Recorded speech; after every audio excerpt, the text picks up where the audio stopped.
ان میں سے نمبر 1 ایران ہے. اگر ہم چلتے ہیں عرب سے مشرق کی طرف تو ایران ایک اعتبار سے یہ بازی لے گیا ہے پورے عالم اسلام پر. ان کے مذہبی عقائد، ان کی فقہ سے ہمیں جو اختلاف ہے وہ ہے اپنی جگہ پر ہے. آپ کو معلوم ہے میرے بارے میں کسی کو اشتباہ نہیں ہو سکتا اس اعتبار سے. میری جس درجے دشمنی رکھی گئی ہے، جس طرح میرے سر کا جو ہے مطالبہ ہوتا تھا، 2 ہی آدمی تھے پاکستان میں کہ جن کے سر مانگے گئے. ایک کراچی کے وہ شاہ بلیغ الدین صاحب اور ایک نے. تو اس حوالے سے وہ اپنی جگہ پر اختلاف ہے، لیکن اس حقیقت کا اعتراف کیے بغیر نہیں رہا جا سکتا پورے عالم اسلام میں یہ واحد مسلمان ملک ہے جس نے بہرحال اپنی شریعت، اپنے عقائد کے مطابق ایک مذہبی انقلاب برپا کیا. اور پورے عالم اسلام میں مذہبی سطح پر، حکومت کی سطح پر فنڈامنٹلسٹ صرف ایک ملک ہے کہ اس پہلو سے ایران ان کا ٹارگٹ ہے، ٹارگٹ نمبر 1 ایک خاص اعتبار سے. ٹارگٹ نمبر 1 ایک دوسرے اعتبار سے ہم ہیں، وہ میں بعد میں عرض کروں گا.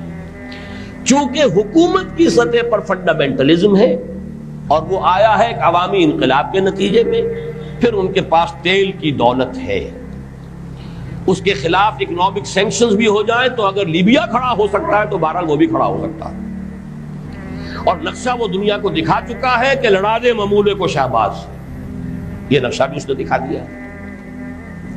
یہ ہے ایران کا معاملہ. نمبر 2 پاکستان.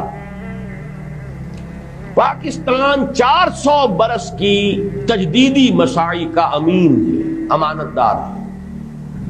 پورے ہندوستان میں مجدد الفسانی رحمت اللہ علیہ، شاہ ولی اللہ دہلوی رحمت اللہ علیہ، سید احمد بریلوی رحمت اللہ علیہ اور ان کا جہاد، پھر اس 20ویں صدی عیسوی میں یا 14ویں صدی ہجری میں علامہ اقبال جیسا مفکر، مولانا مودودی جیسا مصنف، مولانا الیاس جیسا مبلغ، شیخ الہند جیسا مجاہد حریت، پورے عالم اسلام میں ان کا پیرلل کوئی موجود نہیں. یہ 400 سال کی تاریخ ہے، اس کی امانت اور اس کے نتیجے میں یہاں کے مڈل کلاس میں فنڈامنٹلزم کا ایک نیوکلیس ہے. اگرچہ حکومت کی سطح پر کوئی پیش رفت نہیں ہو سکی آج تک، بلکہ اب تو پسپائی ہو رہی ہے، اب پیچھے ہٹ رہے ہیں. وہ ہمارے ان سیاسی جو بھی زعماء ہیں، جو جماعتیں ہیں، ان کی غلطی ہے اور الیکشن ہی کو واحد میدان بنا کر اس کے اندر اپنا سارا وقت و توانائیاں اور قوتیں ضائع کر دینا. یہ ہے در حقیقت جس کا کہ یہ صدا مل رہی ہے کہ اس اعتبار سے تو پسپائی کی طرف ہے معاملہ، کسی پیش رفت کی طرف نہیں ہے. لیکن باہر والے تو دیکھتے ہیں نا کہ اندر کیا کچھ مواد موجود ہے. اگر مڈل کلاس میں وہ فنڈامنٹلزم کا بارود موجود ہے تو کسی بھی وقت اس کے اندر جو ہے وہ کوئی دھماکہ ہو سکتا ہے. دوسری بات جو ان کے لیے ایک اعتبار سے ٹارگٹ نمبر 1 ہمیں بنا رہی ہے وہ ہمارا ایٹمک نو ہاؤ ہے. پورے عالم اسلام میں اور کسی کے پاس نہیں. اسلامی بم اگر بنے گا تو یہی بنے گا. یہ ہے مختلف اسباب جس کے بنا پر ایران اور پاکستان کو آپ بریکٹ کر لیجئے. یہ اس نیو ورلڈ آرڈر کا جو ٹارگٹ نمبر 1 ہے، ایک اعتبار سے ایران ہے، ایک اعتبار سے پاکستان.